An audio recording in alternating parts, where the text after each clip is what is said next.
வணக்கம். வாங்க இன்னைக்கு நம்ம வந்து சட்டுன்னு ஒரு ரெடிமேட் தக்காளி சாதம் தான் செய்ய போகிறோம். இது குக்கரில் வைக்கிறது இல்லை, தம்மில் போடுறது இல்லை. நம்மகிட்ட எப்பயுமே சாதம் வடிச்சிருப்போம். அந்த சாதம் ஒரு கப்பு சாதம் இருந்தால் அப்படியே டக்குன்னு செஞ்சிடலாம். அந்த மாதிரி தான் ஈஸியான முறையில் ஒரு தக்காளி சாதம் செய்ய போகிறோம். வாங்க அது எப்படி செய்யறதுன்னு நம்ம இப்போ பார்ப்போம். இப்போ கடாய் வச்சாச்சு. கடாய் ஹீட் ஆகிட்டு இப்போ கொஞ்சமாக எண்ணெய் சேர்த்துக்குங்க. இப்போ கொஞ்சமாக நெய் சேர்த்துக்குங்க. இப்போ கொஞ்சமாக இப்போ தாளிப்புக்கு நான் வந்து கொஞ்சம் தக்காளி சாதம் வந்து கொஞ்சம் பிரியாணி டேஸ்ட்டில் செய்யலான்னுட்டு 2 பட்டை, கல்பாசி, கொஞ்சம் நட்சத்திர ஸ்டார்ப்பு 1, 2 ஏலக்காய், 2 கிராம்பு, கொஞ்சமாக சோம்பு சேர்த்து செய்யும்போது நல்ல ஒரு வாசனை இருக்கும் தக்காளி சாதம். கொஞ்சமாக முந்திரி எடுத்துருக்கேன், ஒரு 5-6 முந்திரி. இது வந்து உங்களுக்கு தேவைன்னா சேர்த்துக்குங்க, இல்லைனா விட்டுடுங்க.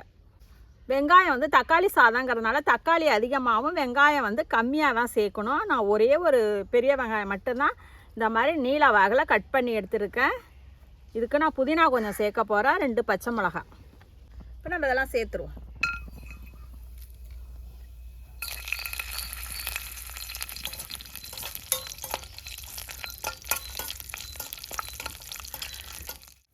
இப்போ வெங்காயத்தை இதில் சேர்த்துருவோம். நல்லா கசக்கி விட்டு சேர்த்துக்குங்க. நல்லா உதிரியாக விழும். 2 பச்சை மிளகாவை இந்த மாதிரி கீறிட்டு சேர்த்துக்குங்க. இது வந்து நம்ம டக்குன்னு தக்காளி சாதம் இப்போ நம்ம நார்மலாக சாதம் எல்லார் வீட்லேயும் வடிச்சிருப்போம். ஒரு டக்குன்னு தக்காளி சாதம் சாப்பிடணும் போல் இருக்குது, இல்லை ஒரு லஞ்ச் பாக்ஸுக்கு தக்காளி சாதம் செஞ்சு கொடுக்கலாம் அப்படின்னா நம்ம சாதம் வெறும் வடித்த சாதம் மட்டும் இருந்தால் ஒரு கப்பு இருந்தால் போகிறோம். இந்த மாதிரி ரெடிமேடாக நம்ம தக்காளி சாறு இதை ரெடி பண்ணி அப்படியே சாதத்தை போட்டு கிளறி கொடுக்க ஈஸியாகவும் இருக்கும். சாப்பிட்றதுக்கு நல்லா பிரியாணி சாப்பிட்ற மாதிரியே இருக்கும் அதோட டேஸ்ட்டு. அதுக்கு தான் நான் வந்து கொஞ்சம் பிரியாணி தாளிப்பு ஜாமெல்லாம் அதுக்கு நான் சேர்த்துருக்கேன். அது மாதிரி நீங்கள் ஒரு 1/2 ஸ்பூன் அளவுக்கு பிரியாணி மசாலா சேர்த்தாலும் நல்ல ஒரு வாசனையாக இருக்கும். அது சட்டுன்னு செஞ்சிடலாம். இதை புதினாவை இப்போ சேர்த்துப்போம். மல்லி இலை கொஞ்சம் கட் பண்ணது. தக்காளியே நான் 1-2 வந்து பல்சில் போட்டு எடுத்துருக்கேன். அதை கட் பண்ணி போடல, கொஞ்சம் பல்சில் போட்டு கொஞ்சம் அங்கங்கே தெரிகிற மாதிரி எடுத்துருக்கேன். இது நல்லா வதங்கிட்டு தக்காளி எல்லாம் வெந்துடுச்சு நல்லா. இப்போ இதில் வந்து இஞ்சி பூண்டு பேஸ்ட்டு இப்போ சேர்த்துக்கிறேன். நான் முன்னாடியே சேர்க்கல, ஒரு 1 ஸ்பூன் அளவுக்கு சேர்த்துக்குங்க. அதையும் நல்லா இப்போ பச்சை வாசனை போகிற அளவுக்கு வதக்கி விட்டுடுவோம்.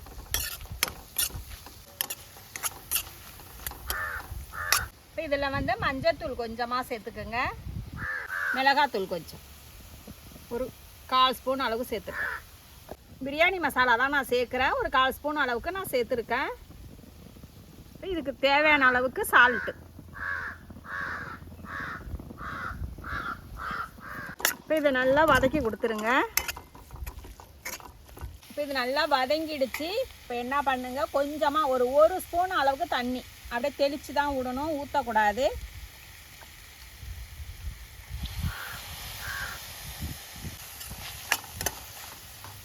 இப்போ இதில் வந்து நான் வந்து சாதம் நல்லா வடித்த சாதம் நான் வந்து பாஸ்மதி ரைஸ் தான் வடிச்சிருக்கேன். நீங்கள் நார்மலாக நம்ம என்ன சாதம் வடிக்கிறோமோ அரிசி, அந்த சாப்பாட்டு ரைஸு அதையே நம்ம போட்டு தக்காளி சாதம் செஞ்சிடலாம். பாஸ்மதி ரைஸ் இருந்ததுங்கிறதுனால நான் வேக வச்சேன். நம்ம நார்மல் அரிசியை சாதத்தையே நம்ம இதில் சேர்த்துடலாம்.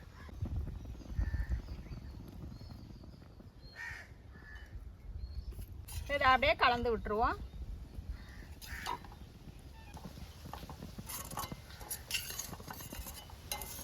நல்லா எல்லா பக்கமும் அப்படியே கலந்து விட்டுக்குங்க.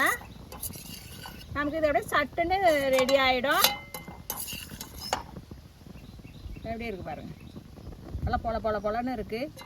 கடைசியாக கொஞ்சமாக மல்லி இலையை தூவிக்கிங்க. பிரியாணி சுவையில் தக்காளி சாதம் ரெடி. எப்படி இருக்குது பாருங்கள். இது ஈஸியாகவும் செஞ்சிடலாம். நம்ம சாதம் இருந்ததுன்னா உதிரியாக இருக்கும் பாருங்கள். வடித்த சாதம் நம்ம குக்கரில் வைக்கிறது கொஞ்சம் நேரம் ஆனால் நமக்கு அப்படியே இருவுனா மாதிரி போயிடும். இது வந்து நீங்கள் ரொம்ப நேரம் ஆனாலும் அப்படியே உதிரியாகவே இருக்கும். சாஃப்டாக இருக்கும், சாப்பிட்றதுக்கும் சூப்பராக இருக்கும். இந்த மாதிரி நீங்களும் செஞ்சு உங்கள் குழந்தைங்களுக்கு கொடுத்து பாருங்கள். இது மாதிரி தக்காளி சாதம் நீங்களும் செஞ்சு பார்த்துட்டு கமெண்டில் எப்படி இருக்குன்னு சொல்லுங்கள். விஎஸ்கே சமையலுக்கு சப்போர்ட் பண்ணுங்கள். ரசித்து சமைங்க, ருசித்து சாப்பிடுங்க. தேங்க்யூ.